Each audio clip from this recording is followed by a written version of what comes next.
In today's video, I wanted to visit Greeneville, Tennessee, but before we visit Greeneville, Tennessee, I wanted to stop off at a really cool place along the way, and that is the Davey Crockett Birthplace State Park. And behind me is a reproduction of the very cabin that Davey Crockett would have been born in. So let's go over here and check this out. It's absolutely cool. We can take a look at the construction of the cabin itself, which is, in my opinion, very interesting. If you remember the video that I did of Jonesboro, you may remember that cabin, and you'll see some similarities in the construction between this cabin and that cabin in Jonesboro. They would date from the same time period. And although this is a reproduction, they have done an outstanding job of reproducing this type of cabin. You can see that the foundation here, interestingly, is not rocks that have been cemented together in any form or fashion. They're simply a collection of loose, flat rocks that have been stacked on top of each other to form a solid foundation for the patio and the rest of the house to be built on. You come around to the side of the house and we can see the hand-hewn logs that would form the walls of the building. You can see where they've cut and formed the logs to make them square. You can also see more of the loose rock foundation. Oh, there's June bugs all over the bush here. I heard something buzzing and I thought it was a wasp or something. We can come around here and take a look at the back side of the building. We've got a little little stairway to get out of the door. We've got more of the loose rock foundation. You can look up here and see the top part of the building. Very, very, very cool.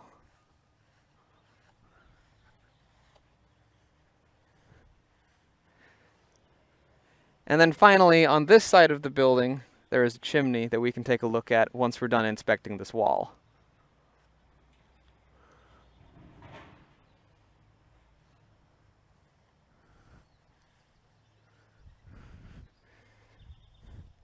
The chimney appears to be crafted more finely than the rest of the building, but I would imagine that the original cabin would have had some form of a chimney. Perhaps more care went into creating chimneys because fire was contained inside of them. All around the chimney you've got more loose rocks, very much like the foundation is made out of.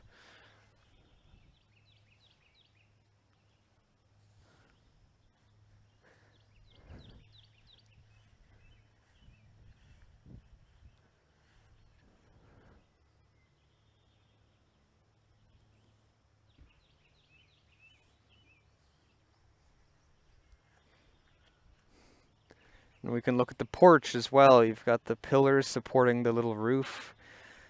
There's no sign saying you can't walk on the porch, but the porch doesn't particularly look super strong, so I won't walk on it.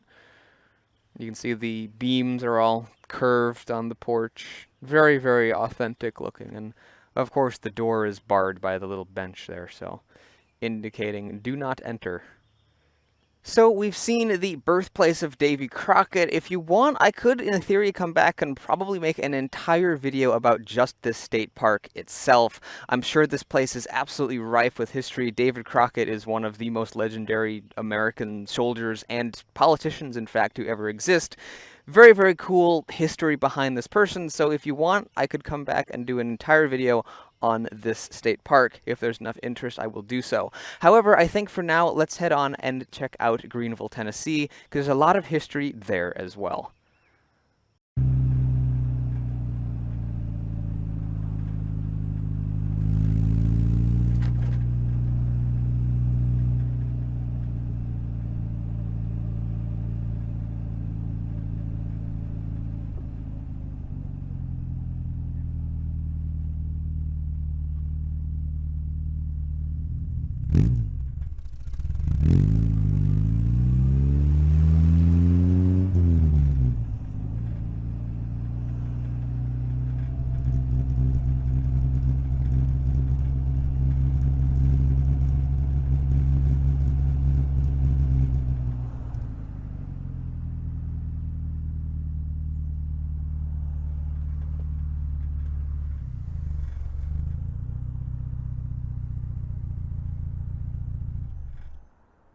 Behind me is the house of Andrew Johnson, the 17th President of the United States, who began his political career right here in Greeneville, Tennessee. And then on the other side of the street, we have this car museum. Isn't that wild? Like, across the street from a famous ancient 1800s era politician's house, president's house, you have this. A car museum. So we're going to take a look at both things today. First thing we're going to take a look at here is the car museum, because we're already here. We've got the Morgan here. You know, I mean, this practically belongs in it. It spent years in a museum anyway, so it's right at home. Let's go in and check out the things we have on display. But first, outside, we have this old thing. So let's take a look real quick at this really cool old sheriff's car. This is circa 1955, based on the date on the taillights. If you remember the video from Elizabethton, I believe I talked about this, and if I didn't, I'll talk about it here. Many old cars, certainly here in America, have somewhere on the taillights a date, and this one here says 55, implying that that is the first year that that taillight was made. So this car is probably from 1955 or thereabouts. You've got the siren light on top. We can take a look at the inside. Like, how cool is that? How cool is that?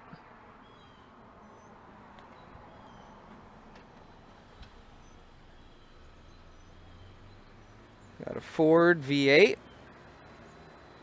And on the back of the car it says overdrive, so we know this was a fast vehicle. Here's where all the bad people went.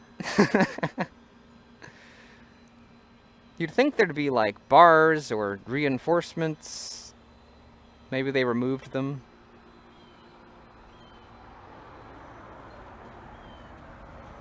There's the overdrive. There's where the license plate would have gone. So here we are inside of the Auto Museum. There's a $5 fee per person to get in, but based off of the massive list of vehicles that we have here to look at and the really cool displays and the kind gentleman that welcomed us into the shop, I'd say it's pretty well worth the value. The place is separated into several different sections. This is like the gas and Texaco section, so we can take a look at some of the antique gas trucks and such things. So this here, we can just take a look at this little plaque. The Texaco collection is the history of the Texas company beginning from its beginning in 1903 until 1929. So that's the age range of the vehicles and memorabilia, roughly, that we'll be seeing here. So this gas truck that I passed by here is pretty neat. We can take a look at the inside here. And there's a little placard here on the front that talks about the Texaco collection. Again, I'll try to get it in close. Maybe you can pause the video and read it if you're so inclined, but that reflection on the windscreen is going to be a little difficult. Here we've got a little sign talking about Texaco themselves. The fuel in 1905 from Texaco was so poorly refined it had to be filtered through a chamois cloth and hand-poured by funnel into the vehicles. 9 cents per gallon. Here's a 1929 Ford Model A for oil delivery, which is pretty neat. They've also got some new things here, like the 2001 Chevy Corvette. Here's a cute little Ford tractor display. They also have a 2006 Bentley, of all things.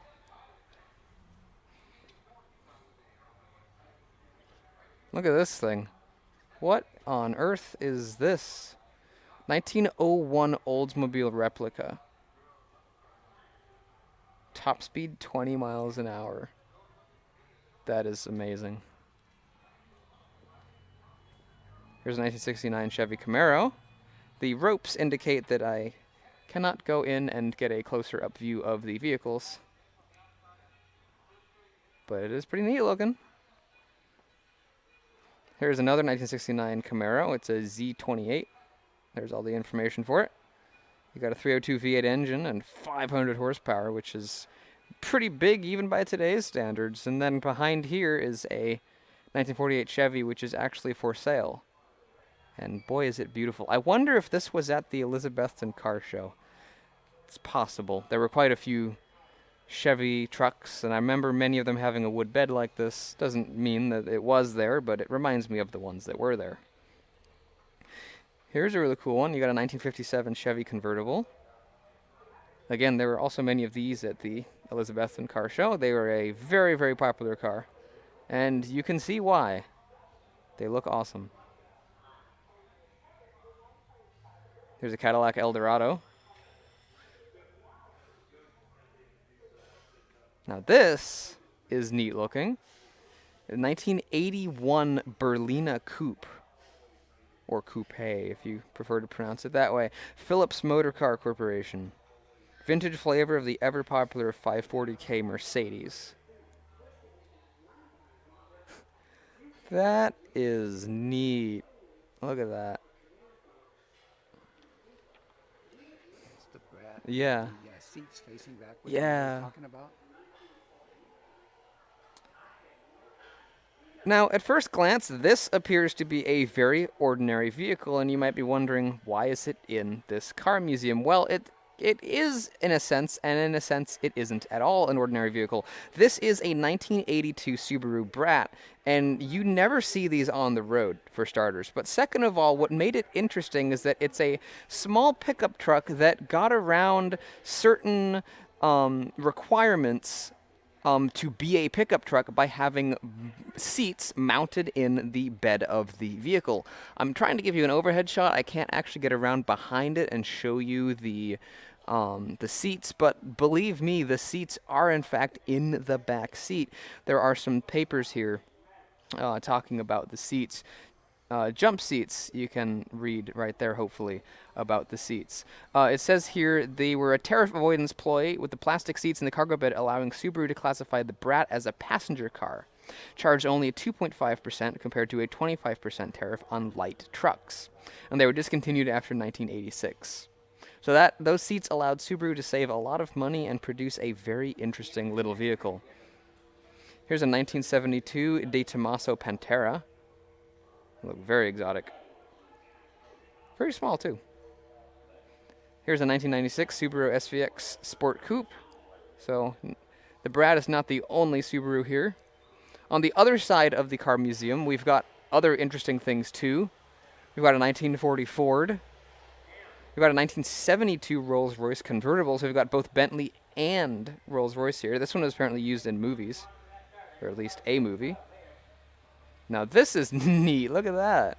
1936 Auburn Boattail Speedster. Another movie star. Great Gatsby car. That is an incredible looking car. Wow. 1959 Nash Metro. Exact car featured in Kmart TV commercial. Specially built for women. It is adorable. 1993 Oldsmobile Cutlass. Right next to a 1939 Cadillac that was completely restored in Washington, D.C.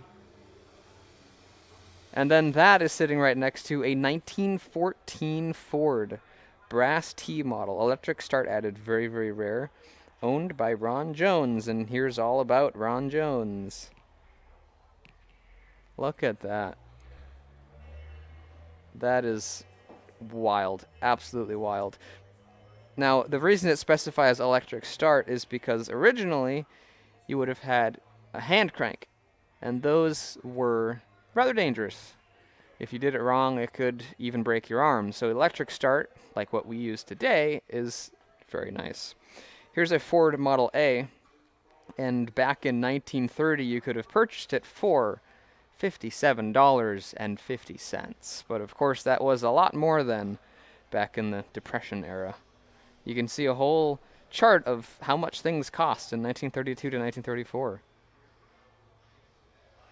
You could buy a house for $2,800 in Detroit.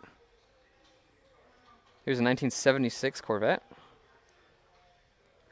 And then here's a 64 and a half Ford Mustang convertible. So this is one of the early Mustangs. It was called 1964 and a half because They came out halfway through the 1964 model year. Here's the inside.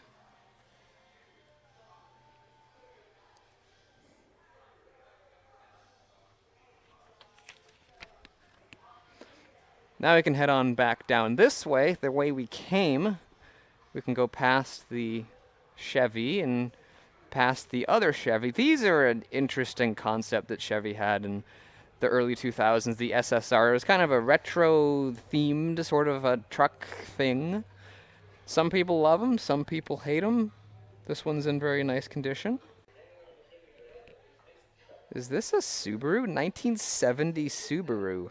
The first Subaru in the USA. It's adorable. It is so cute. Oh my goodness. Cheap and ugly does it, according to the sign. I mean, I don't know. I guess I could see why some would say it's ugly, but I think it's kind of cute. Then over here we have a DeLorean. Of course, made famous by Back to the Future. 1981 DeLorean.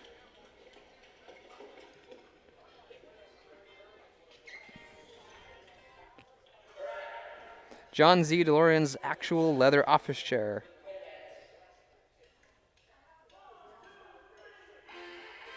Oh, we got music. All right. I'm just going to talk over the music and just continue on here. We've got a Shea Model A Ford built by Harry Shea's company.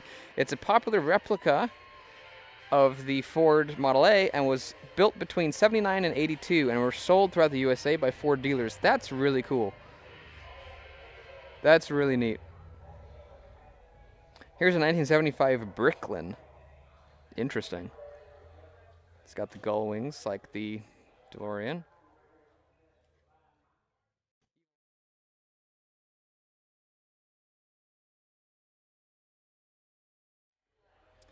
The Evil Twin, two 350 V8 engines with 600 horsepower each. 2 transmissions, 1 rear end. That is bonkers. You ever seen anything like that? Here's a Willys Motors Jeep dispatcher. Willys was the Jeep before Jeep became Jeep, if that makes any sense. Hopefully it does. You can see it's very Jeep-like. They've kept the iconic grille all the way up until today, but before Jeep became Jeep, they were Willys. Here's a 1915 Van Blurk Speedster, which is, I think, the largest car here, perhaps. Look at how massive this thing is. It's like a rocket ship. I mean, look how... Let me put the little paper down real quick. Look how massive these wheels are. Like, look how huge that is. Even the headlights are gigantic, and then the front end is massive. And then look at the spotlight it has for the headlight or whatever. It just, everything in this vehicle is just larger than life. I wish I could get up and see the cockpit, but I can't. And then finally, on the placard I put my paper on, we have a 1969 Excalibur SS convertible. Many famous people owned them, including Liberace, Ronald Reagan, Steve McQueen, and Sonny and Cher.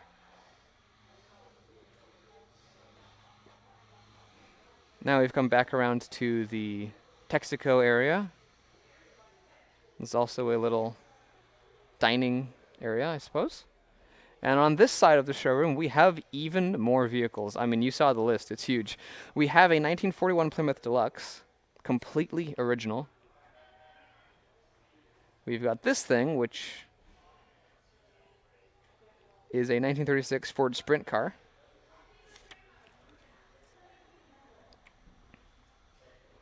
Here's a 1955 Thunderbird.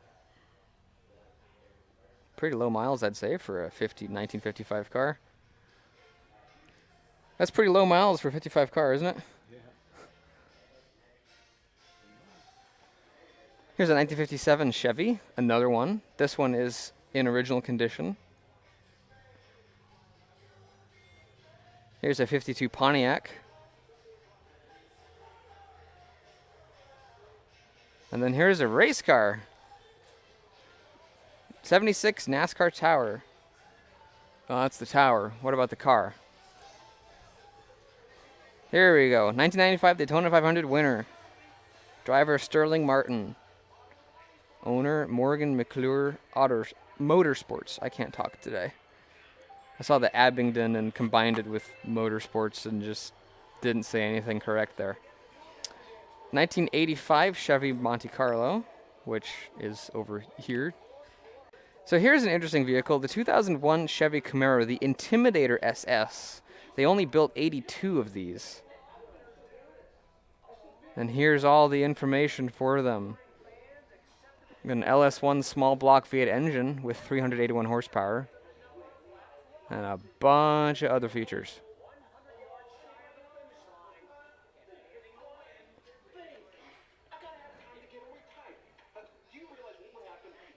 Here's a couple of engines that are on display, showing how engines work with all the parts labeled. Got your fuel pump, an oil filter, an oil dipstick, and your valve cover, your distributor. And then you've got some toy cars, because why not?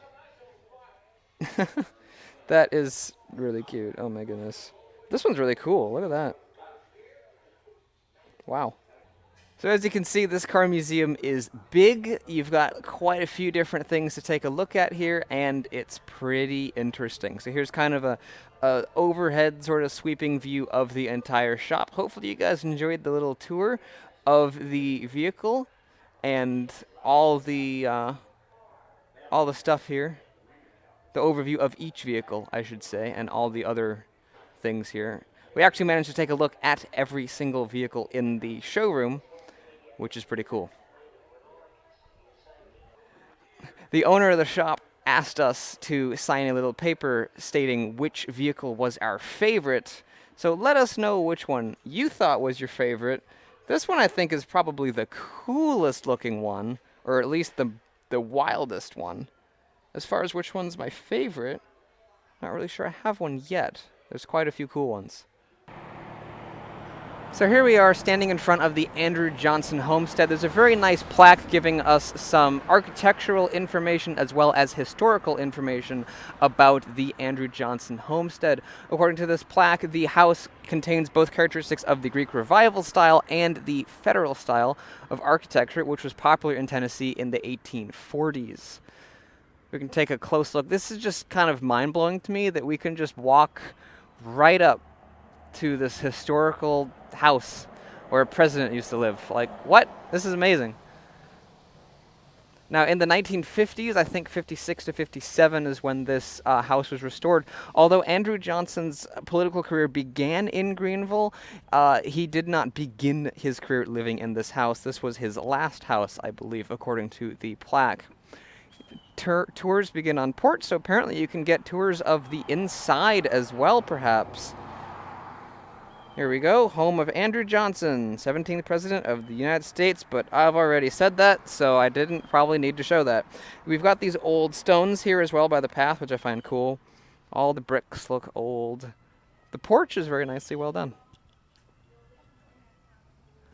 I think there's some people doing a tour right now, which is pretty cool. Here's the back of the house. You've got two different porches, which is amazing. Look at that.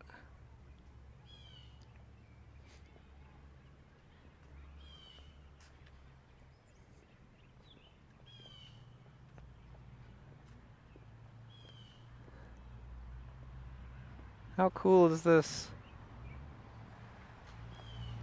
This tree looks like it very well might be quite old. I'm not too familiar with the trees of eastern Tennessee, so I don't know what it is, but based on the old gnarled roots and stuff, it's probably been around for a few years. Here's the homestead grounds. There are no written records describing them as he knew them. Here's some information about the homestead. I don't know why I'm giving it to you backwards, but I decided to do that. My bad.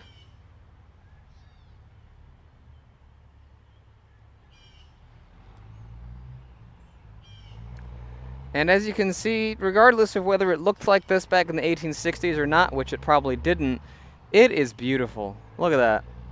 Absolutely gorgeous. Something about the color saturation on the GoPro I'm using just makes the grass so bright and the sky so beautiful. I love it. Absolutely love it. And it looks just as pretty in real life.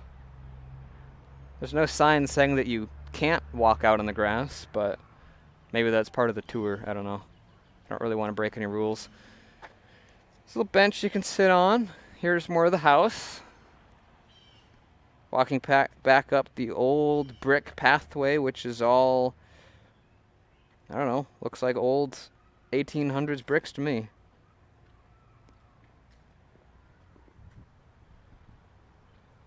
And here's the other side of the house.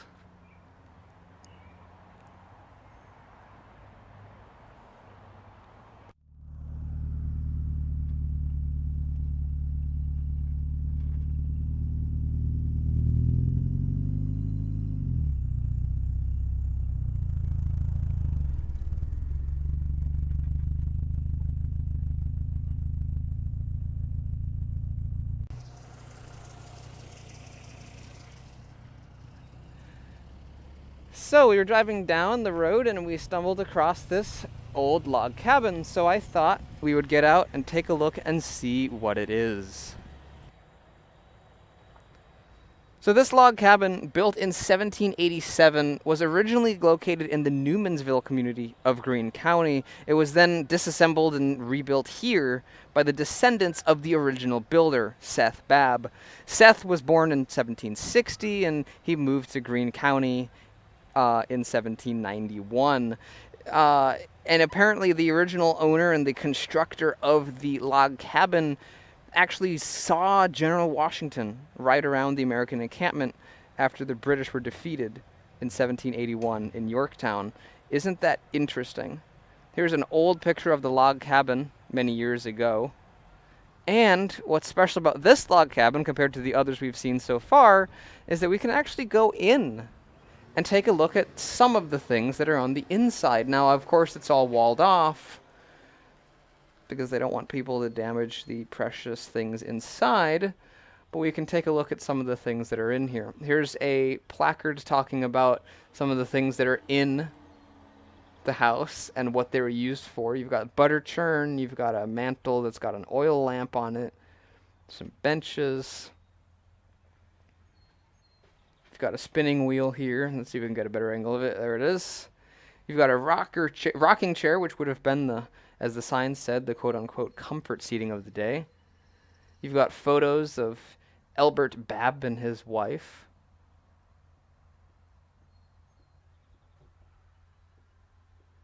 And then here's some history of the homestead. 7 generations of the Babbs lived on this home before it became a storage building on the farm. Isn't that neat? And I can put my light up here and show the inside, but it didn't really do very much. Got a wooden bowl on a table. Let's take a look at the outside of the building now, since we can't really see that much on the inside. Would have been kind of cool if they had some, like, solar-powered lights or something that could be easily put on the inside that wouldn't, you know, like, destroy the historical value of the house or whatever, but could just be, like, easily mounted and whatever on the inside so you could see the inside a little better. But this is the outside of the house. Again, similar construction to the log cabins we've seen so far. We've got a stone foundation once again that this time is not simply loose stone, but this is more of a finished kind of a thing. We can even look underneath the house. We look under the house and see what's under this log cabin. What's under there? Not very much. What would you expect? What would you expect?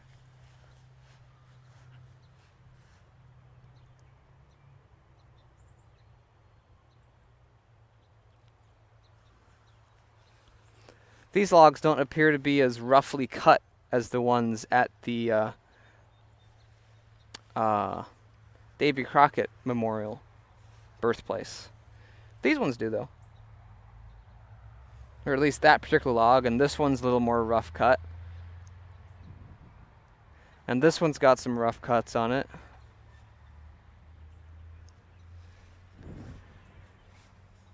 Here's one of the doors that you could have once gotten into the house with. This is a window. Is the glass old? Some of it's old. You can tell old glass is old because of how wavy it is. And in addition, this is probably mostly, the top panes look like they're kind of smooth, but windows with small panes in them like this are usually somewhat old at least, if not very old, because before they developed the technology to make big panes of glass, like today, if you had a window this size, it would be one solid pane of glass, maybe two if you wanted it to open. But back in the day, they didn't have the technology to make big panes of glass, so to make big windows, they made small panes of glass and then joined them together.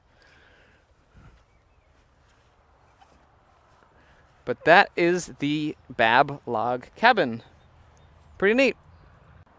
In the 1700s, Greeneville would have been a much different place. For starters, there would have been wagon paths everywhere. The main highway that we came to Greeneville on was once a wagon path. Today, it's a main thoroughfare for cars and trucks, but it would have been a wagon path back in the 1700s. This street would have been too, and the giant brick building behind me back in the 1790s would have been made entirely out of wood, and back then it would have been known as the D. Woody Inn. I don't know if there's a coincidence between the name and the construction, but it was called the D. Woody Inn. And now it is called the General Morgan Inn, and we'll go check it out a little bit in a bit. There's also some buildings on the other side of me that we can take a look at too, being the First Presbyterian Church as well. I'm going to come back to these and do a little research on them and tell you a little bit more about them. But first, let's come over and check out the General Morgan Inn. I keep wanting to call it the Grand Morgan Inn because it is very big and grand, but we'll go check it out. The General Morgan Inn was once, and still is, a grand hotel, but once was known as one of the finest hotels between Chattanooga and Roanoke, Virginia. And look at this. You can see why. There's a piano.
Here we are out in front of the First Presbyterian Church once again, and we have a placard talking about the church and its history.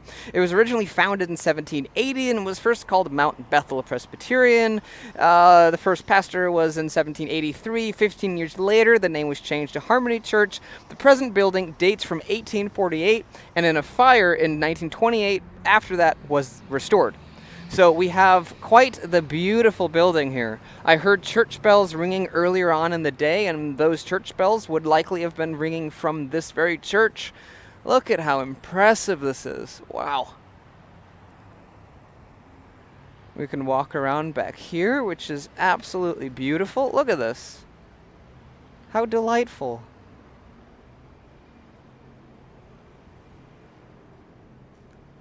We've got the trees, the brick, you've got the magnolia trees. Look at these magnolia trees. That's really cool. Looks like you've got two buildings in one. You've got this, which is connected to this, which appears to be the main church. And then on the other side here, you've got like a second smaller church building. Here's some more beautiful angles of Greeneville, Tennessee. Here's the Greene County Courthouse. Very big and imposing, to commemorate the capital of the state of Franklin, which is something I should talk about in this video. I haven't yet. While I'm standing here in front of the courthouse in Greeneville, I thought I would talk a little bit about some of the history of Greeneville and Greene County. If you remember the placard that was over there talking about the state of Franklin, that's an interesting little tidbit in the history of Tennessee. Another interesting tidbit about Greeneville is that it was the capital of the hypothetical state of Franklin, which almost happened. How did it happen? Well, in 1784, North Carolina had some debt. And to attempt to alleviate this debt, they jettisoned some of their land to U.S. Congress. Delegates in Jonesboro met, if you remember Jonesboro, we visited that town, and that was where the concept of the state of Franklin, named after Benjamin Franklin, happened. In 1785, I believe the first court session in a very primitive log cabin courthouse happened here in Greeneville, and Greeneville was determined to be the capital of this state of Franklin. Now, state of Franklin, of course, never happened. It just kind of fizzled out, and North Carolina ended up reclaiming that land back. But nonetheless, state of Franklin was a very important part in the history of Tennessee, especially eastern Tennessee, because that's the land that would have become the state of Franklin, and that's why many things around the eastern Tennessee area are named State of Franklin. There's roads named State of Franklin. You've got placards here at the courthouse commemorating and acknowledging the state of Franklin. It was a very interesting part of Tennessee's history. Well, Greeneville was named after Nathaniel Greene, who was one of the best generals in the Revolutionary War. He was basically the second to George Washington, and there were many rumors circulating that George Washington wanted Nathaniel Greene to be his follow-up if George Washington were to be killed in battle. So Nathaniel Greene was definitely one of the best generals in the Revolutionary War. Some historians consider him to be underrated as being such a great general, but nonetheless, that is where Greeneville was named after. Now, there's actually many different Greenevilles around the United States. There's many different Greene counties as well. But Greeneville, Tennessee is unique because it's the only town. It's the only version of Greeneville that has Nathaniel Greene's proper last name spelling with the E after the word Greene, so Greene. No other Greeneville across the United States has that spelling, and no other can in the future. This is the only Greeneville spelled properly, named properly after Nathaniel Greene. So I thought that was kind of interesting. Nathaniel Greene, of course, being in the Revolutionary War, was heavily opposed to the British involvement, and I don't know what he would think of us driving around town in a British car, but that is beyond me. So hopefully you all have enjoyed this very tiny tour of Greeneville. Greeneville is the biggest town we visited so far, and I think that's clear. I have such a long video already, and yet I've barely scratched the surface of anything to do here in Greeneville. We've really just talked about some of the historical aspects and visited some of the historical buildings. So if there's anything cool in Greeneville you want me to visit, definitely let me know. One of the things I wanted to visit in this trip was just to check out the John Deere factory. It's, the modern John Deere factory where some of their lawnmowers and tractors are made. perhaps not the most exciting thing, but it's interesting that they're made here in Greeneville. And I have definitely not had anywhere near the amount of time to check that out. So if there's any other cool things in Greeneville, be they modern or historic, let me know down in the comment section below, and I'm definitely going to have to come back to Greeneville, Tennessee and do some more videos here. For now, I'm going to end the video here with the beautiful vista of the really cool historic downtown area, and with that, I'll see you in the next video, and maybe we'll come back to Greeneville in the future. Goodbye.